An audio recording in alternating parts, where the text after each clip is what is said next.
So within the flyer that Stephen sent to me, there's a quotation there. And I'm going to start with that quotation, and then I will end with my own kind of quotation. So on that flyer, it says, "I can't change the direction of the wind, but I can adjust my sails to always reach my destination." And when I was sent that flyer and looked at that, it is so poignant to this Black History Month. They say it's Black History Month, but we are Black people all the time, you know? So some of the challenges that we face, we face those all of the time, you know? And yet we just have a little month to kind of focus on things for others to focus on them as well. But this is what we're living. This is what we're living and we're breathing, you know. But that, you know, that those little words are so strong and powerful. And I think we need to kind of keep that at the forefront of whatever we do, you know, and especially when we've got those challenges that we have to face. So, like I said, my I haven't stated to you yet, but my mother is Jamaican. So as a child, she came here and was educated here. So she came here about 8 years old. My dad is from St. Vincent. That's another West Indian island, a smaller West Indian island than Jamaica. And he came over as well as more a teenager. So then I was born. And so the education system for someone of my kind of era that's been brought up in the UK, education was very challenging. It was very challenging because although we were born here, we were still classed as kind of alien to the UK. And I'm speaking about this from personal experiences. And I mean, things like this are kind of stated throughout. British Black people born here in the UK. Very challenging from the perspectives of not being given the same opportunities. And Hassan stated here that, you know, he tells his children as well, kind of, you know, it's about a race card, you know, not to use being, I'm a Black person and this is why I'm not being afforded the same kind of rights as my counterparts. However, when you're actually born here and not given those rights, and you sit next to your counterparts and not given the same kind of opportunities to put your hand up and be picked, because you know the answer to that. You know, those kind of things can have a kind of an impact on how you're next going to put your hand up. So you're facing things on a daily basis within the education system. Now, I recall being a child and my grandma saying to me, "You must work twice as hard as those other people. You have to work twice as hard." So that's my grandmother telling me that, yeah. And then I have children and I say to my children, "You must work twice as hard as your friends at school that are not of the same cultural background as you. You must work twice as hard." My stance is with my grandchildren, I am not stating that to them anymore. I will not be stating that. And the reason I won't be stating that is because we have to look at how we do things differently. And within social work, there's a practice and theory called systemic practice. And within that practice, you talk about first and second order changes. And these come through generational changes. So although I have been told, and I have also said to my child, "You must work twice as hard," I am not expecting her to tell her children that. I am not telling my grandchildren that, because we have to look at how differently we are going to enter this education system. And although things are very difficult, we know economically things can be really hard. Sometimes we have to look at the investments that we make now with regards to our children and our children's education. So it's looking at how we can give them a better start.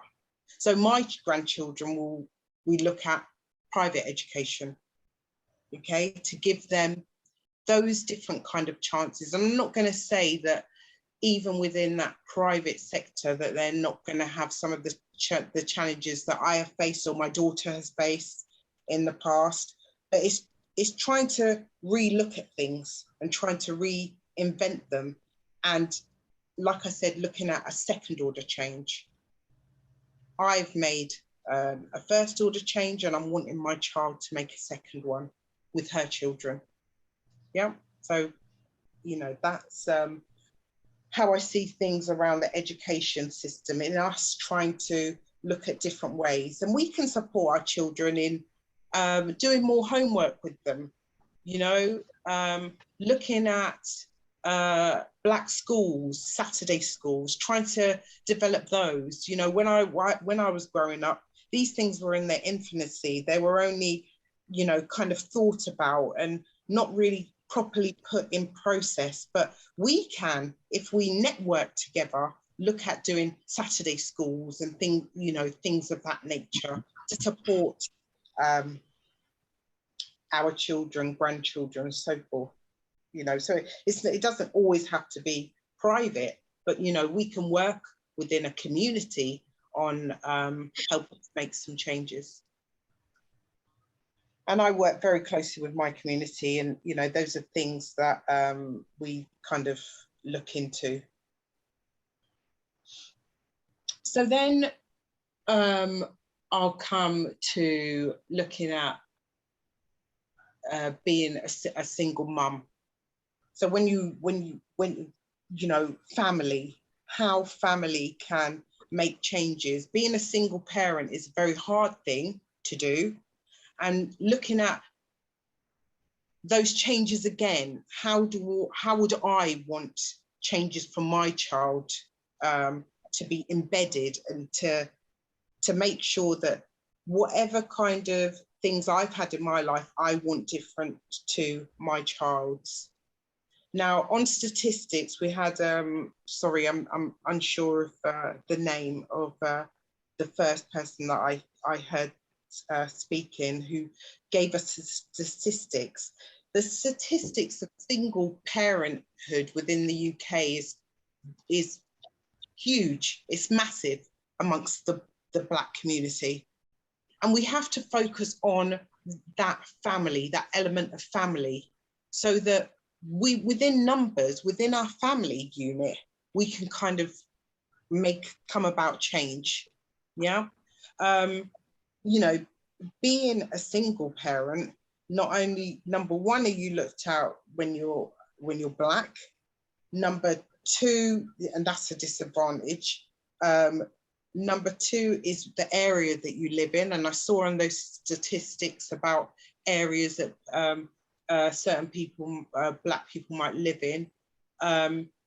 So you've got to fight about you know, that's another statistic and an area that you're going to have challenges with, and not having that role model. And a lot of young boys, young Black boys, are missing that kind of fatherhood, that kind of guidance.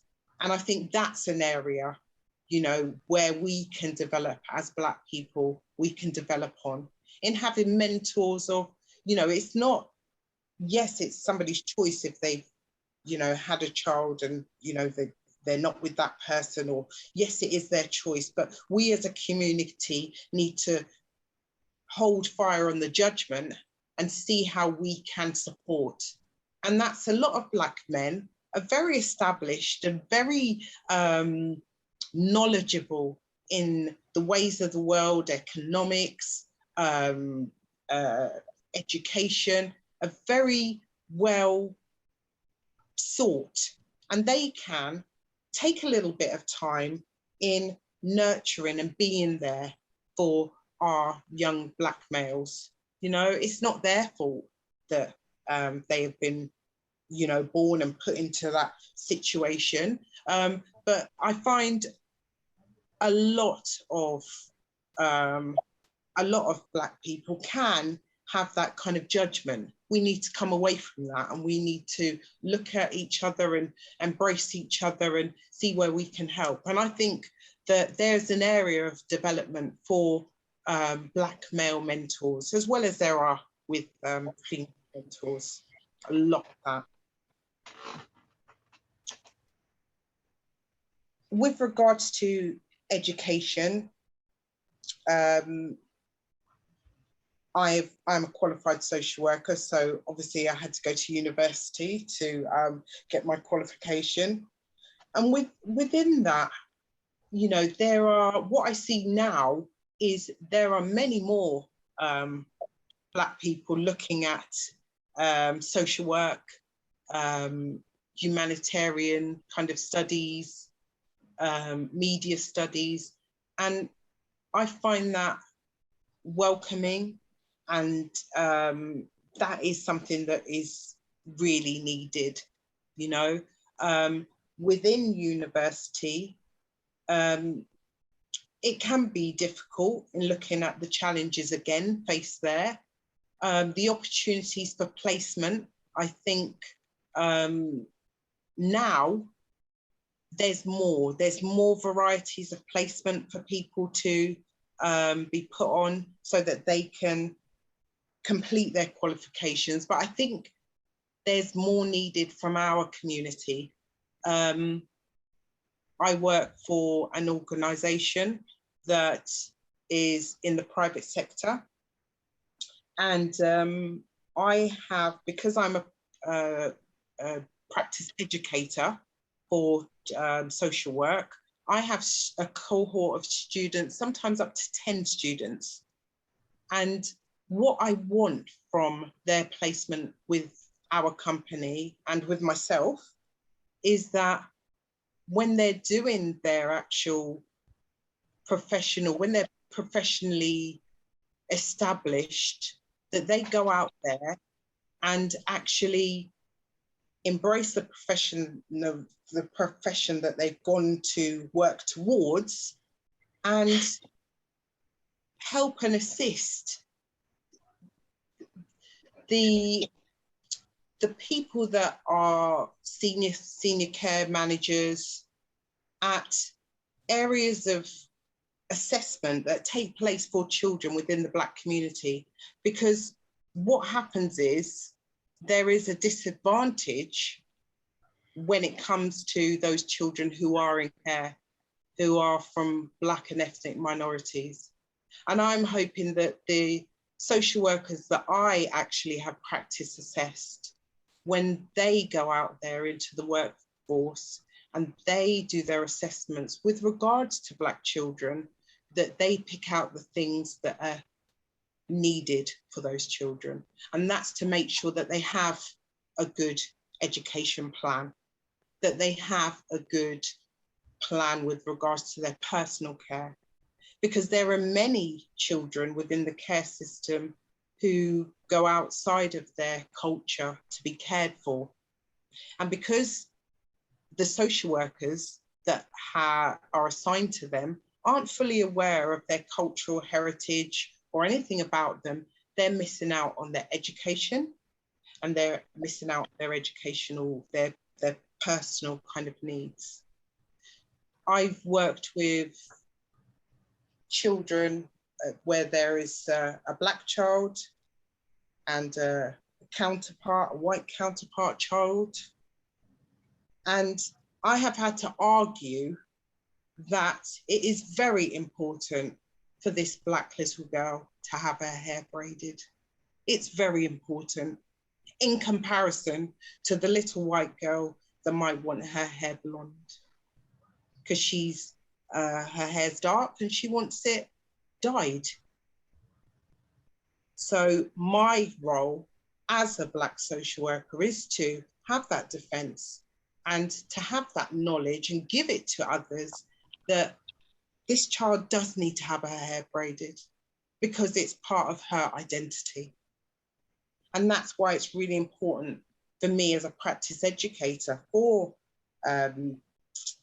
social work students to make sure that they're going to be coming out and looking at all children, but really having that element of the understanding. Sorry, excuse me.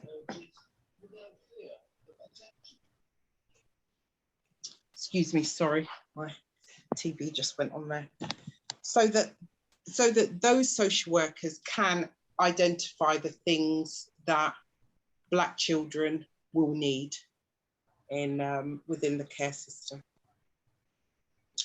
So that's where I would go with regards to university and education and studies of social work, which is my forte.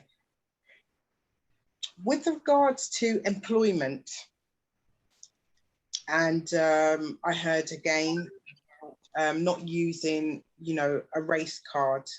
The area that I have worked in the most is Buckinghamshire. And Buckinghamshire is called the Rolling Hills because it's very, sorry, I've got some technical problems with my television. I've just switched it off there. So it's called the Rolling Hills, and it's called the Rolling Hills because statistically, you know, there isn't that big a population of Black people within it. But there's a lot of Black people that work within the local authority. However, still 2021, there's a glass ceiling, what's called a glass ceiling, where we will get to head of service maybe, but we can't get to the director of social care. We're not there. And yet I have worked for Bucks County Council for 15 years and seen very many good heads of services that are Black people, but never been able to get past that glass ceiling. A lot of things, it's not to say that we don't have the right education or we don't have the right way to present ourselves. I think it's what that kind of area used to, because if you walk within their halls of their county halls, there's a history that doesn't have any Black directors within it. But it's about time for us to break that ceiling and give more of a platform to what we are and how we are and how we can deliver and how we can perform. So there's still more work to be done. But I have confidence that we can do that. And it's not going to be long before we do have that head of service within social care that is a Black person. And I think it's really important that that happens from a standpoint of working with children. The last area that I'll speak about is within child protection and the assumptions that I have seen through working in child protection. There is this assumption, not from all, but for many, when they do assessments of Black families and Black families from the Caribbean, from Africa, that we are hostile or we parent our children differently and we have a lot of aggression. I'll give you one story where there was a family from an African background and the dad was talking on the rights of his child. You know, he was being accused of physical chastisement towards his child, and they were wanting to remove his children from his care. Now, that dad, for me, was very passionate about the way that he was raising his children, his expectations of his children, and the future that he wanted for them. Yet, I was in the same meeting as my white counterpart, and the story that was given to the manager at the time was that dad came in and he was very aggressive and he was very loud. And if he's like that, then he must be like that towards his children. And what a monster this man was. And those kind of things still take place. We're only talking about two years ago, when I worked with Bucks County Council. And I feel really glad that I was there, because so many of these kind of cases can escalate without people having an understanding of other people's cultures, yeah, and the way that they may present. You know, I am very animated. I'm not aggressive, I'm very assertive, but it's always that kind of narrative that, you know, gets linked with us when we're being expressive. Thankfully, I was able to say to my manager that this is not the case. That man is very passionate about his children, and he clearly does love them. And it was a fight. It was a fight to have to keep that family together, because I did not view that as an abusive father. Like I said, I viewed him as a very passionate father and one that loves his children. But these are things that go on within the child protection system, not always, but I will say that they do. And we need to be there to be able to explain to others that, you know, they need to be more mindful of who we are as a people. You know, we are very passionate and we do love our families. I'm not saying that there isn't the instances of neglect and cruelty and all the other factors that are there for children that are abused. However, people do need to be more mindful of where we're coming from. So that's what I'd like to kind of bring it to a close, really. On my little saying is that a goal without a plan is just a wish. And what we need to do is start planning a bit more about how we can work within a community and as a people, because what I do find is there is that lack of wanting to work together, and there is that divide even amongst ourselves, and we need to come together more positively in order to make some changes for ourselves. And we can do that on an individual basis, but I think as a collective, you know, we need to do more work. What you're doing here, you know, asking me to be a guest speaker for, you know, I'm a professional who's worked over 20 years now with children and families, and, you know, inviting other people, networking. We've got to trust in what it is that we do, in our delivery, in what we are saying. But not be so hard on each other, and learn, like you said, Hassan, about, you know, taking a leaf out of the Indians book or the Chinese or Asians book, you know, in coming more together. Because I don't think it's just about pulling out a race card. It's clear that we are discriminated against. It's very clear. No one can really doubt that. But we have to make that second order change and kind of get together more and look at our delivery.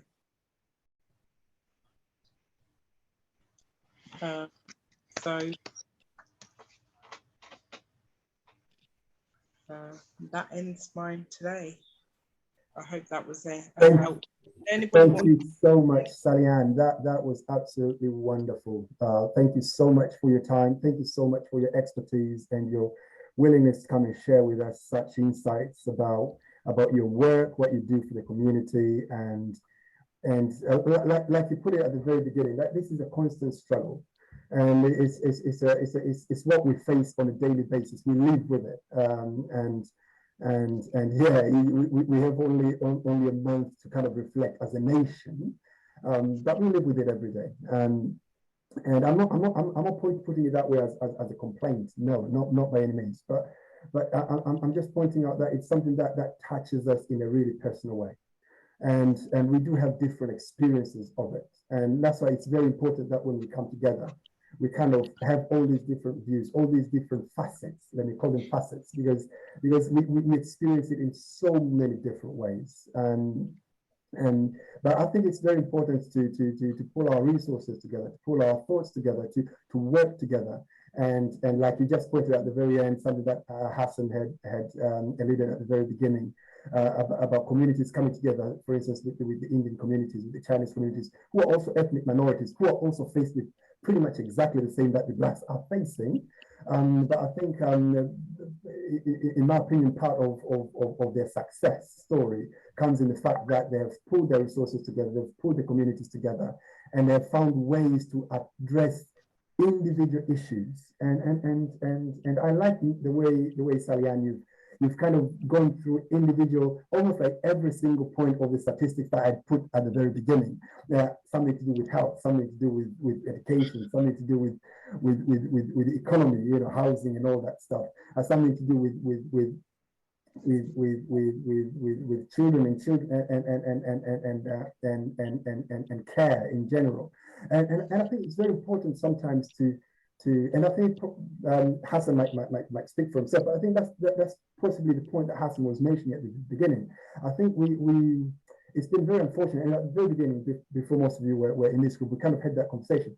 I think the problem is, when we talk about playing the race card, it's the fact that we always end the conversation at the point where we couldn't do this and that because we're Black.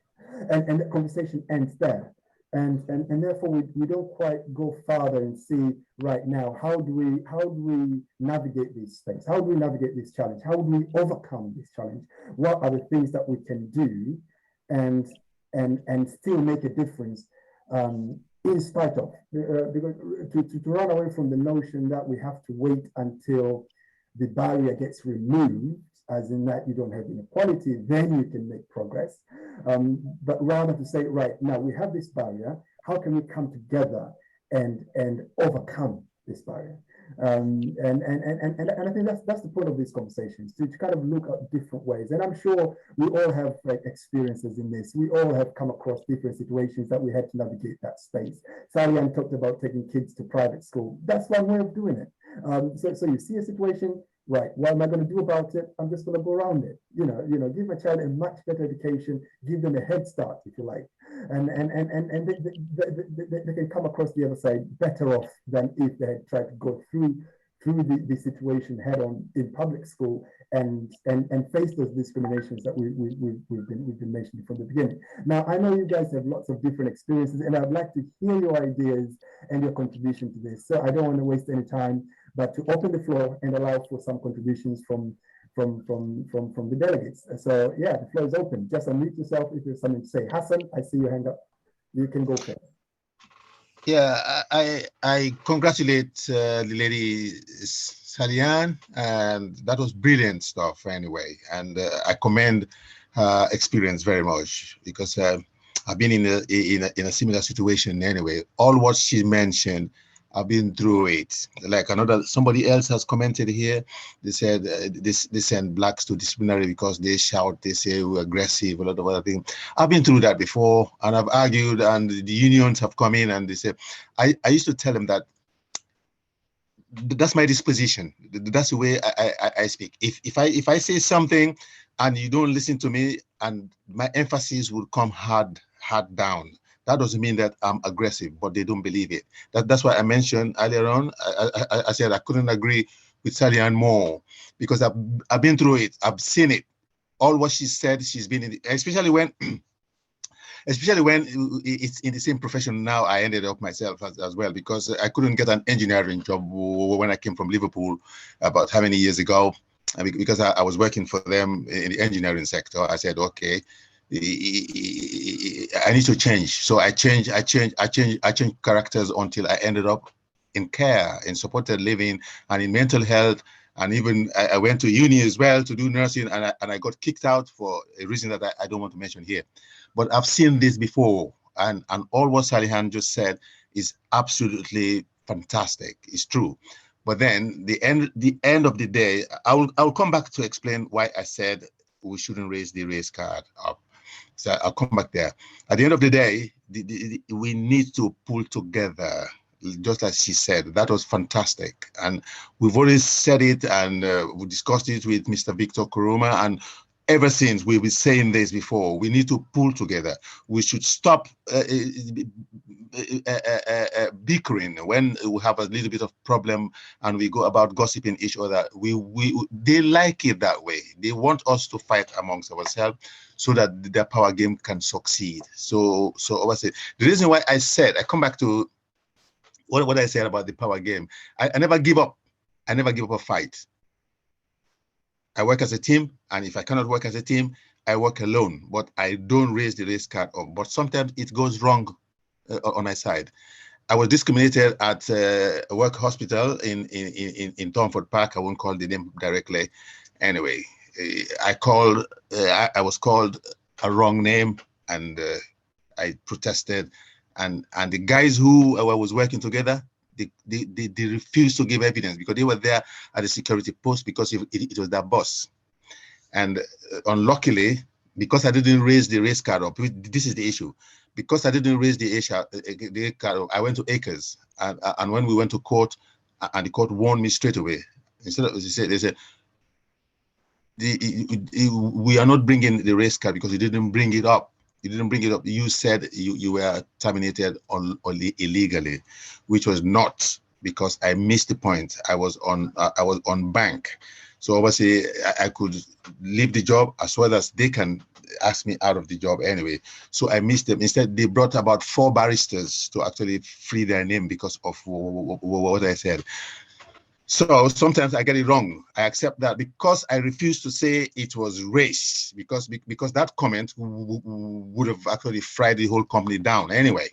So, but because of my arrogance during those years, I refused to say it was race. It was race. But then it was only when the judge said that you're not going to bring this point because you didn't raise it up before on the case.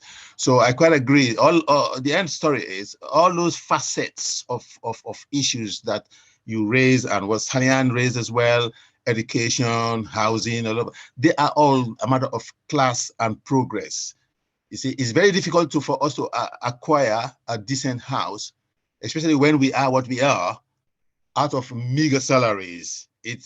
That will actually locate you into where you belong, into the cheap areas anyway. So obviously they will always look down on you. That's one thing. But that's another way of there's a way of fighting that.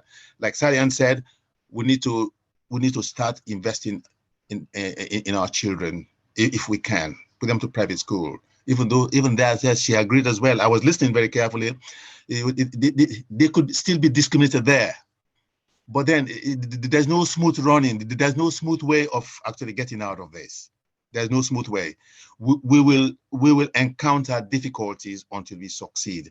And I get jealous of the other races that are succeeding very well. There is no, they did not been labeled or did not given themselves to be labeled as what they are, like, well, oh, you are black, or you are this, or you are this. I don't. Like I said, I have missed a whole case in a court at Acres because I fired them up because of my arrogance. I said I didn't raise up the race card. Sometimes I could be wrong, you know. So I would say, the end story is that we have to work together. This is why I'm here, because I've got another meeting to go. But since Uncle Victor has been raising this issue for over 5, 6, 10 years ago, we have a unit, but then the unit never actually come together to actually present themselves as we are doing now. So please, all what I'm saying is that is to follow you guys' advice and Sally-Ann's experience as well, and what she is trying to advise us all to actually unite. Please, okay, I end the story there. Thank you. Yeah. Thank you very much, Hassan, and thank you, Sally-Ann, for your nice, good presentation. Sorry, I was in and out. But yeah, thank you so much. And for me, I will possibly on this meeting stress on mainly one thing on what you already said, Sally-Ann, which is, you see, your grandma say you must work twice as much, and then so we keep passing this on, but this in then at the end of the day, it's not going to bring really change, because the transition, we need to reach a point and say, you know, no, we're going to change this thing. Because what we have now, actually, we are solving a problem which is already there. You got a lot of single mom, a lot of irresponsible fathers, we are solving the problem. But we need to go to the core, start looking into how we can minimize this problem, you know, the outcome, the results, because now we're dealing with the results, you know, stabbing, for example. When you watch news, you see London, you know, stabbing. And when you look at the numbers, it's us, you know, and it's really not good. When you look at the numbers in the prison, it's us. So those are results that we have, but we need to kind of see, you know, how we can now narrow this down from the core, from the beginning, from the start, you know. So that's my thing. Yes, Sally-Ann, you wanted to say something.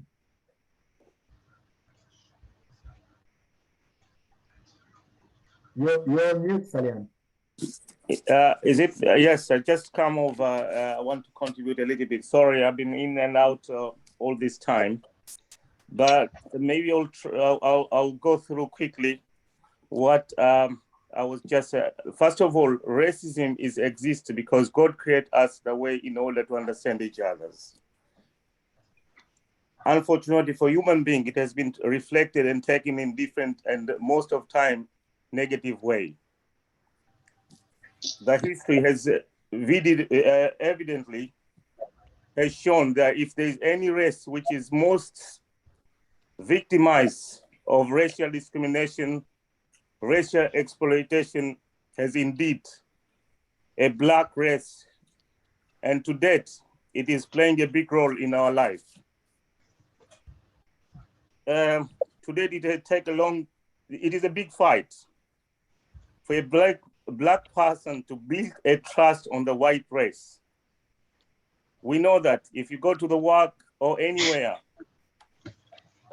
it has been, I have one guy I spoke to, about a week ago, and he was trying to, he's kind of working on in the health sectors, but in his time, he paid to be trained himself as a pilot.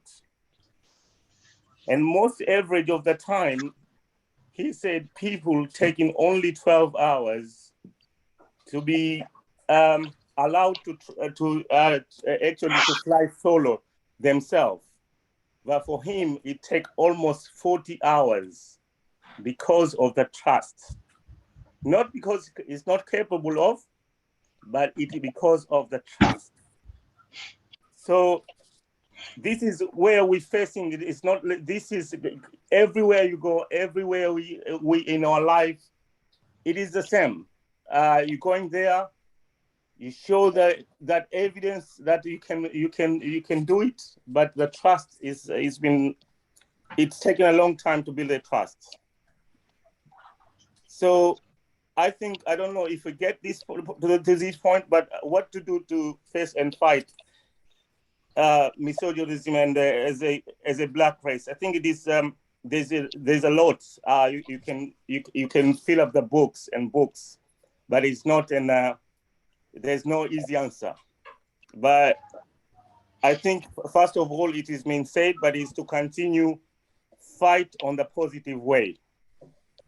So it is we have to take it that this is a big fight, and it's not a fight only for today, but it is a fight for tomorrow and day after tomorrow, but it is a continuous fight.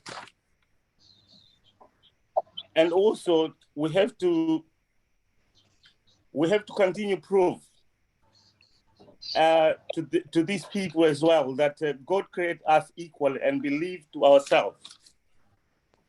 So we have to believe first of all ourselves, and we can't say, oh, because we are a second, it has to be like this forever. But we have to believe that no, we can do it, and we have to show that we can do it. The harder will always remain there, but we are our generation, because we are fight for our generation, is to believe one day that it's to believe today, tomorrow is better than today. So to continue fighting and fighting to say, we are not fighting for us, but we're fighting as well for our generation and for our children. So this is a continuous fighting. We have to stay focused and then don't be distracted, because this is a mission, this is a belief, this is something we have to believe in it, and that this is one of our mission here, is to continue and show that no, this is not right, and we have to keep fighting. And lastly, I think we have to understand in this country, especially in this European standard, most of the time we highlight the issue of racial equality, but there's a big fight in racial equality as well. It hasn't been blended in this, and this is a class. In this country, the bigger fight is a class, because in this country there is a middle class, there is a lower class, and there is an upper class. We are always in the bottom of even these three, but we are bottom of these three. And we've been taken that we are bottom of these three. That means our black race is always has no class. So for us, we have two fights at the same time. We have a fight against racial equality, but we have a fight against a class.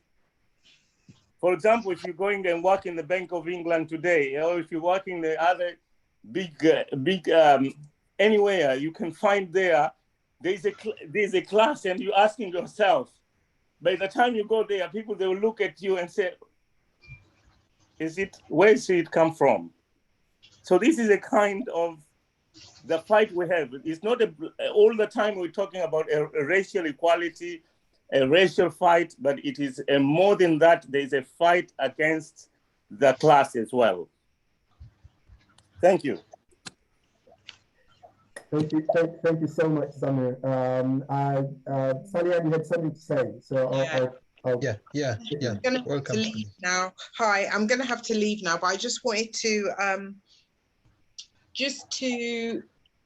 say, if anybody wants to look, I touched a little bit on systemic theory, systemic practice as in social work, but it can apply, if you break it all down and look at generational change, patterns within generations, and how you can make changes with that first and second order change that I was talking about. So it's just to leave you with something that you might be able to look at and see how you can make those changes yourselves, but see how you maybe applying some of that within our networking can kind of work to make better changes for us. Yeah, it was lovely. Thank you so much for having me, and I hope my message was kind of useful for. Thank you so much, Sally-Ann. Thank you so much. That was really, thank you so much for your time. Thank you for joining us. We understand if you want to be able to be with us till the end. We should be finishing at 5, so we have about another 15-20 minutes to finish anyway. But in case you really have to go, we understand. But thank you so much for being with us. Welcome. Thank you. Bye-bye. Bye-bye. Bye-bye. I just want to point out something from the chat section. Someone wrote, I think it's Rose. She said that we need, hello everyone, this is good stuff. I think my point of view is that we need to deal with our mental perception, mainly believing that we can do it and believe in ourselves. And when you start believing in yourself, other people can believe in you as well. I just wanted to kind of highlight that a little bit because I think that's also a really powerful point. That we can talk about this issue of race and inequality at so many different levels. We can talk about it at the level of the nation, at a systemic level, as what Sally-Ann was talking about. You can talk about it at the level of community.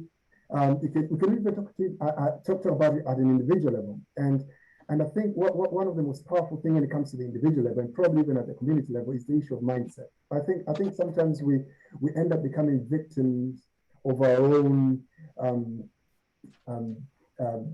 flawed mindset. I call it a flawed mindset because it's like we've ended up, yes, there is a way that we're being perceived by the community at large, or by the powers that may be, and there is also a way that we can perceive ourselves. Now the problem is that somehow we've ended up adopting the perception of the majority of us to ourselves. So we see ourselves the way we think we're being seen, if you understand what I mean. Rather than seeing ourselves for who we really are, if that makes sense, or for who we can be. And on this issue of perception, I think there is one area that we really need to look at it very, very, very, very carefully and see how we can improve at a personal level, at a family level, at a community level. I certainly look at it with my children as well. And it's an area of examples. But what role models do we have?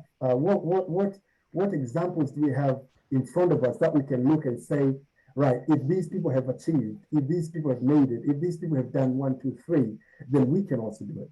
Now, the reason I'm pointing out the area of examples is because there are areas that we see Black people or ethnic minorities in general excelling. I'll give one example, for instance, in the area of sports, for instance.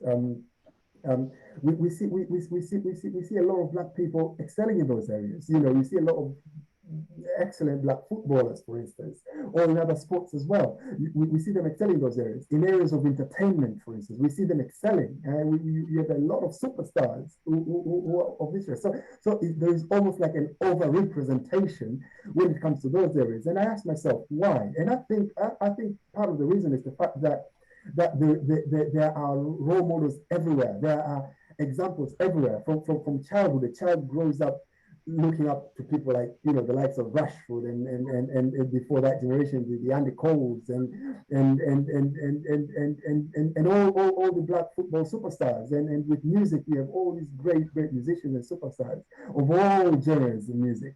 And therefore, they have something they can look at and say, like, right, if they can do it, I can do it. Now, the question is, going through that process of getting there, are they not experiencing racism? They do. I mean, if you speak to most of these guys who have made it in all these, in their sports, in their careers in music, they will tell you that they had to endure and go through a lot of racism, a lot of inequality, a lot of discrimination, but they still pulled through. Why? Because somehow they said, yes, I'm going through these difficulties, but I can see that people have made it at the other end, and therefore I can make it as well. Now, the problem is if you can't see at the other end, if you can't see those examples, then it becomes a problem. So if I spin that, when it comes to other professions, for instance, doctors, lawyers, you know, engineers, you know, all these other professions, it's very easy for a Black child or a Black young person to give up on those professions on the first hurdle they face, on the first difficulty, the first challenge they face, because they don't have enough examples in front of them. When they look up all the doctors they see are white. All the scientists they see are not of their color. All the directors they see are of different things. So it's easier for them to give up. You know, challenges will always be there. You know, discrimination will always be there. These difficulties will always be there. Should we challenge them? Absolutely. We should always do that. But at a personal level, I think we need more examples. We need more role models in our communities. And we need people that our children can look up to and say, like, right, you know, if I want to be a doctor, I can see lots of doctors that look like me. If I want to be this, there are lots of these people that look like this. And I think we lack those. And especially when it comes to Black communities, I think it's unfortunate. It's unfortunate that we have not embraced these people that have made it in whatever fields they are enough in our community. We haven't brought them into the fold enough for them to influence our generations, if you understand what I'm saying. So like we have a lot of Black doctors in this country. We have a lot of for instance, I'll speak of people from my country, from Tanzania. You have a lot of great professionals coming from Tanzania, living in the UK, that are doing so well in this country, in lots of different fields. But you don't see them so much at the center of the Tanzanian community, per se.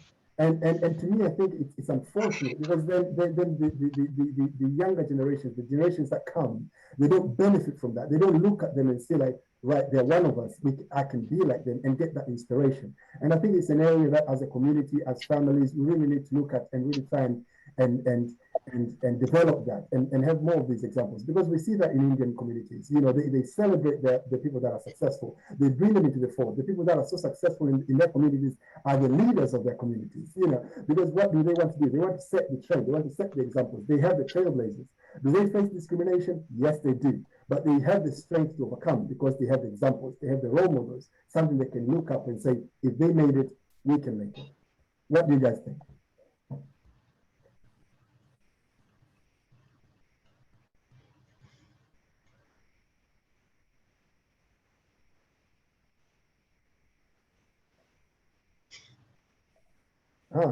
Very quiet.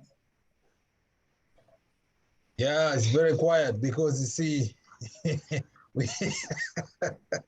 it's whatever you say, actually being there, creating those role models that, you know, our kids and our, you know, grandkid can see.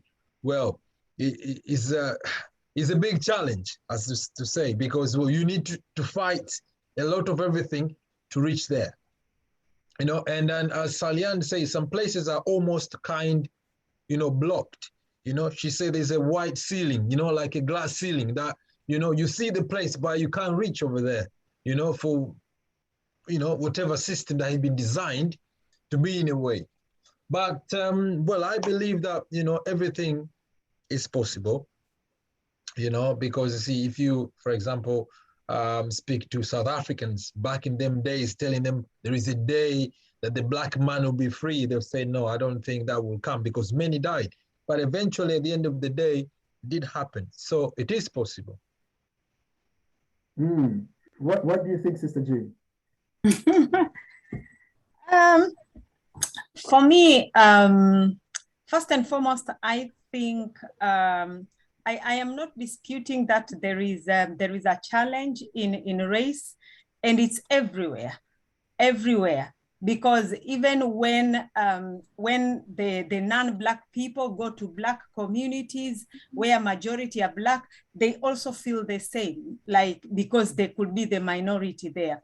But I think one of the things which we are facing here is, first and foremost, we have kind of just accepted that and kind of magnified that, oh, they always look down at us, and there it's like, we have already, we have this victim mindset. I am not saying that the challenge is not there, it's there. But I'm looking at it and I'm asking myself, I think I was speaking to somebody this week, and I say, how are Asians excelling? And I'm saying you can find an Asian child born here, raised here, but when they speak their English, it still has that tone, that accent of theirs. Where does it come from? It's because I think they have made up their mind. We are different, and we have to live a lifestyle in such a way we are going to penetrate. It doesn't matter what. If you look, they're very strategic in where they take their children to school. If you look, they are very strategic in how they raise their children. You will go and learn academics. We will still instill our values when you come back home. I was speaking to one Asian family, and they say they tell their children, you will speak English in school. When we come here, you will speak whether it's Punjabi, Hindu, whatever it is. Why are they doing that? They still have to instill that sense that, yes, you are different, but that does not make you less important. But do you know how you are less important? It's by accepting and uplifting your values and your culture. But you see, okay, they say, okay, we'll tackle that one first. And then their lifestyle is something that I think also us from Black community, we need to learn something there. They equip themselves. They are there to support each other. I always pass in a bus going to work, and there is one house I always look. In the morning early, you will find like there are 8 cars outside that house. Why? Because they realize, okay, if we are to penetrate here, we have to stand for each other. But us, I will live by myself and my one child in a 5-bedroom house, and we do not want anyone else. You see, our lifestyle sometimes it's kind of letting us down, and therefore we think like, okay, let me just work and get the money. But we are forgetting that we have to start raising a generation, first and foremost, who will be proud of who they are, but also getting them to those areas. Be very strategic with where you take your children to school. I think one of my friends is very passionate about this. Take your children to schools which are strategic. So even our friends as Asians, they are very strategic where they are taking their children to school. You don't just take your child because you are living in South Court Lane and there is a school there. It's near, that is our lifestyle, because we want it to be easy, so that when I just come from work, 10 minutes, I've dropped the kids to school, I come, I sleep again. And then when they come 3 o'clock, I have to prepare myself to go back to work. We are not kind of thinking the standard of education they're going to get from there.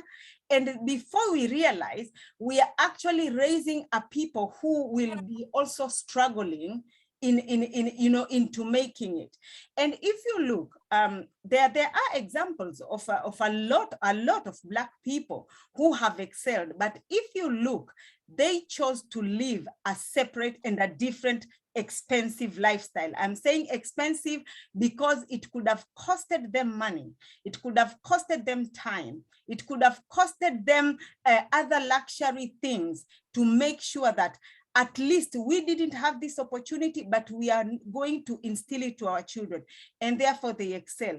Why are Asians all the property developers? Where are they getting the money? It's not, they start with these little things, but they are very, very strategic. And I think in as much as we are fighting and we are struggling to overcome this challenge, but I think we also need to be strategic on how we are raising our children, so that the challenges which we are facing, they will not face, because they will have penetrated and get to that level. That is how I see it. I don't know if I'm making sense.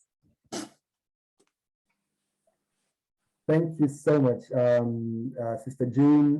Before I go to Hassan, Eva had her hand first. So if I would allow Eva to have a contribution, then I'll go to Hassan.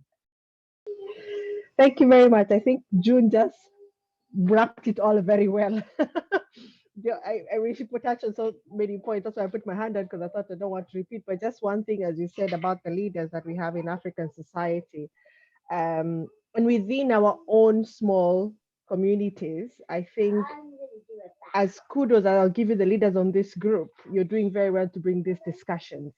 And these are the discussions which are going to bring us forward. And I'm very keen on us being the change that we want to see. And again, we are getting to this place where we're starting to level up with everybody else, integrating with the society, being the difference. So we have powerful leaders. I think with everything that we hope to see, we need to be the change. So yes, in just short words, thank you. That's brilliant. Thank you so much, Eva. I love where this conversation is going. We're going into the practical stuff. What can we actually do to get ourselves out of this mess, if you like? Yes, we may agree that the mess may not be our own fault. It may not be something that we've created, but it's a mess that we find ourselves in. The question is how we get ourselves out. I just want to point one example, and then I'll go to Hassan, and then probably one more contribution, and then we'll wrap up. I like to give an analogy of an illness. There is something called autoimmune disease, which basically means that you may be attacked by a virus, for instance, but then your body overreacts to the virus to a point that your own immune system starts attacking you, if that makes sense. So you end up doing yourself more damage than the damage that the virus does to you. Does that make sense? And that's autoimmune. Now, in a way, sometimes when it comes to racism and racial discrimination and the mess that we're talking about that we find ourselves, sometimes there is that element as well. That sometimes there is racism. That is a fact, and I am not denying that, and I hope no one is denying that. But sometimes we end up becoming victims of our own response to it, if that makes sense. And sometimes that has been the difference between different communities that have had a more positive response to the problem of racism, have found better ways to deal with it.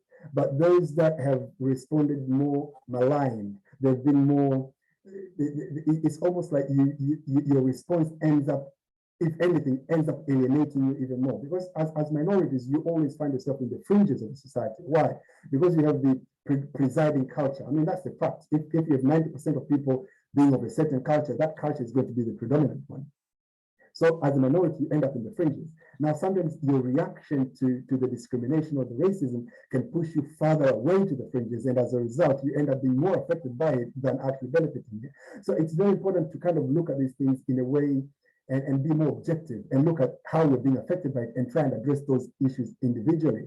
Like what you're pointing out, issue of education, issue of, for instance, you said issue of properties. You know, you have other communities looking at that and finding alternative ways to make themselves property rich, you know, unconventional, using their own different unconventional ways to do that, but eventually they do that.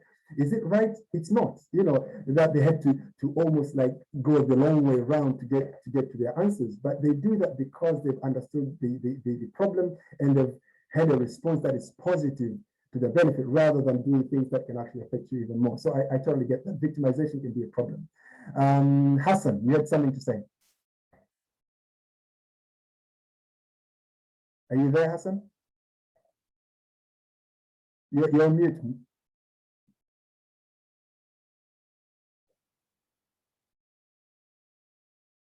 Mr. Sese, can you hear me? Hear me now? Yes, we can. Yes. Okay. It seems it appears as if this has been a very interesting meeting anyway, and I quite enjoyed it because most of the things all the things that's been said here, they are real. They are very, very real, starting from Salian and to the other speakers and to the last speaker, the lady just now as well, and including you as well. Sometimes because of the anathema, because of the insult and the curse, we tend to overreact. Like I said earlier on, that was why I got into trouble. I missed the a priori with a case of discrimination because I refused to mention discrimination anyway. Another speaker mentioned about education. They say this is a complex problem. We need to find a way, just like you said, Stephen. How are we going to deal with the issue? We need to segment it.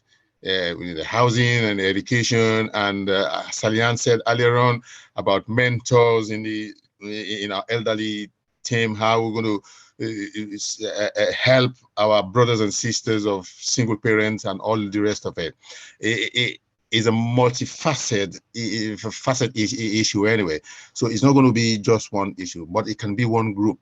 One group can face one topic or one subject at any one time, because as long as we are in a group, we can always impact on any issue that we actually bring forward, if that's he's saying.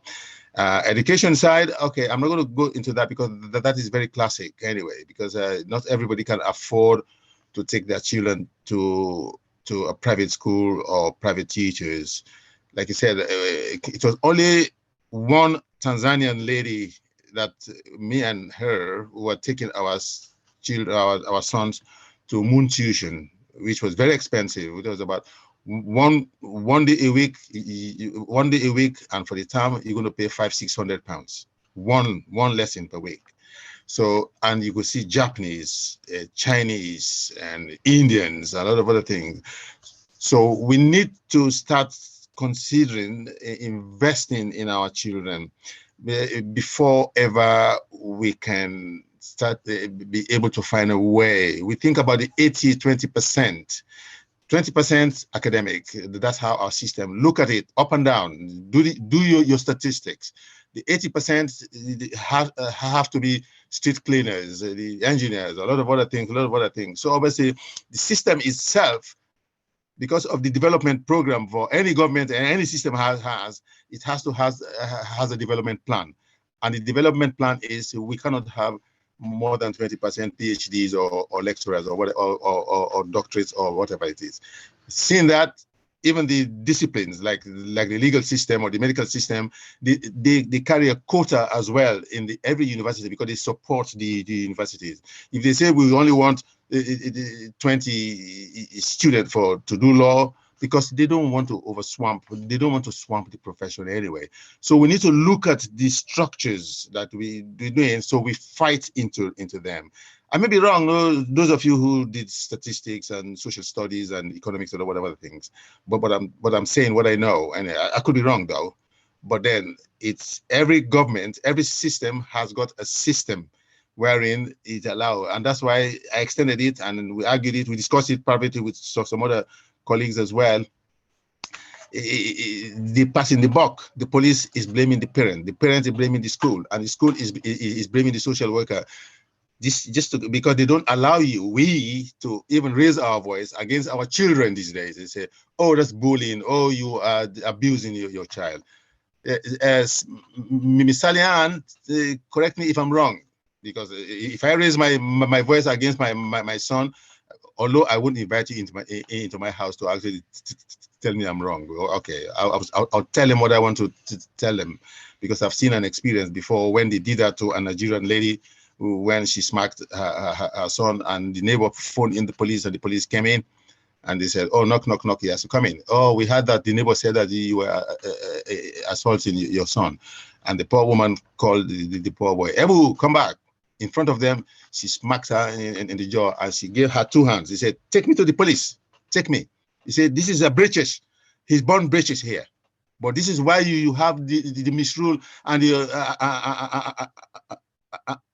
and the miscreants out in the streets don't respect you, the parent, in the first place. But this behaves at home. I don't hate him. I am correcting him. I've corrected him twice. I only smacked him now because of you. He came in. Before ever I can touch him or I can raise my voice at him, I correct him many times. But when they do forget, we need to remind them. He has to have a signpost. I'm not lecturing people the way how we should handle our children. This is different. Anyway, everybody can do it, but we need to work together and actually try to improve our children's education, because there is so much competition. I wouldn't say too much. There's so much competition there. And before ever we can start to claim what we think we have a right to, we need to be there. We need to be as close as possible. Just as Salian said, her mother and her grandmother or parents said, you have to, this has been going on for a long time. Say you have to score, but this is a fact. Who will deny that there is no discrimination? There is. We even discriminate amongst ourselves.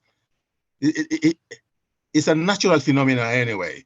So obviously the only way you can start to actually stay on top of it is by working hard. So what I'm preaching here is, if that's a preach, is for us to try and resolute ourselves and work together and form a group so that we can speak in one voice. Okay then, thank you very much. Charles, can I say something? Thank you so much, Hassan. I see a message here from Eva. She says we should have a session on kids schooling, learn from each other. Actually, that is a fantastic idea. My thoughts were, because the next session is on the 31st of October, so we're still within this month. Woo-hoo! So my thoughts is that we'll continue with this conversation. But aim is to have a more practical session, like what the last 15-20 minutes of our conversation has been like.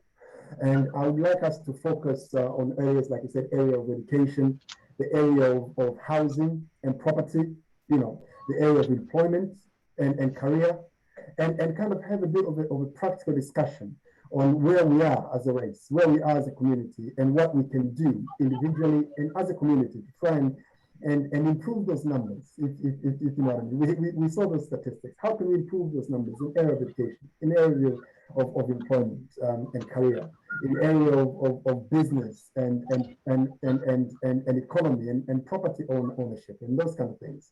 I think we can have a really rich discussion next time when we talk about those particular areas, because I think sometimes that conversation has to be specific. That yes, there is general racism, yes, there is general inequality, but we can affect individual things. We can say, like, right, there is this issue about our kids' education. How can we ensure that they can get the best out of that system? Yes, the system is flawed. Yes, the system might be discriminating against them, and these might be areas that they can be discriminated against. How can we ensure that they can really make the most of what can be done under the circumstances, and share the ideas, different experiences, because we have lots of parents here, and we can have that really good discussion. So those three areas mainly: area of career and employment, area of business and economy and ownership, area of education and raising kids. I think it's very important. So we dedicate the next session on that. But before I wind up completely, I'll invite one final contribution and then we'll wind up. So who's going to make the final contribution? Charles, can I say something? Who's that? Emeka? Yeah. Yes. Yeah. Something else. Can you hear me? Yes, bro. Something else. Sorry, I came in late.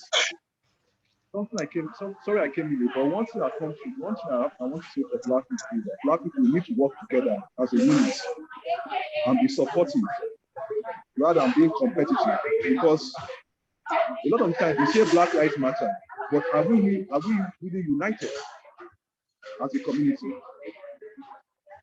Because we compete against each other when it comes to who is better than who is more successful. I mean, look at the way Asians they work together as a unit.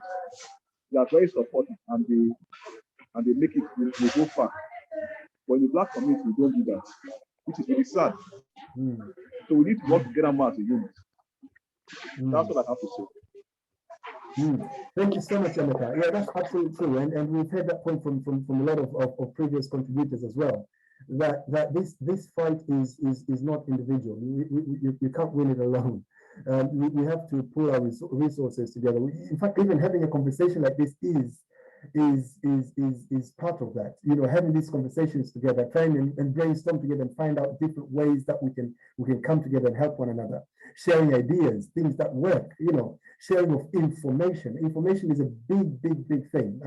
And sometimes we're quite behind in that area. We're not very forthcoming with information, not very forthcoming with sharing positive information about things like this. I'm involved in so many social media groups of the community. People will share about so many different things, you know, but when it comes to matters like this, things that affect our daily lives, our economy, you know, our children, things like that. There is so little information out there. There is so little that is being shared. I know people are going through different things, but so little of that. It's almost like our communities are relating at such a very superficial level when it comes to community matters. And I think that needs to change. So I take the point on board, Emeka. I think that is really, really important. And I think on that note, let's end this meeting here.